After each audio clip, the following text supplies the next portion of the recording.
Un manque de vigilance et un manque de procédures adéquates, c'est ce qui aura coûté la vie à un employé de l'entreprise Galarno Entrepreneur Général au site minier Éléonore le 29 septembre dernier. L'absence de procédure de maîtrise d'énergie lors du démantèlement de la pelle hydraulique expose le superviseur à être frappé par le contrepoids lors du démontage de ce dernier. De plus, la gestion des risques associés aux travaux inhabituels effectués par le superviseur d'entretien n'est pas adéquatement assurée par l'entrepreneur, la minière et l'employeur.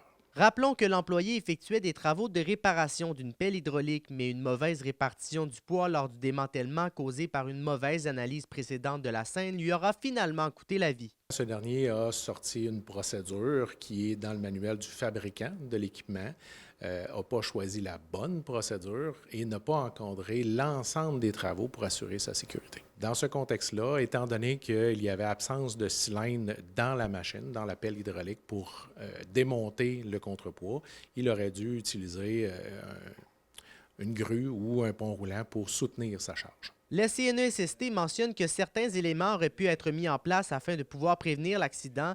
Des recommandations seront d'ailleurs déposées. Lors du démantèlement de travaux de pelle hydraulique, il y a des solutions qui existent, notamment l'employeur doit élaborer une procédure de contrôle des énergies puis s'assurer qu'elle est mise en application.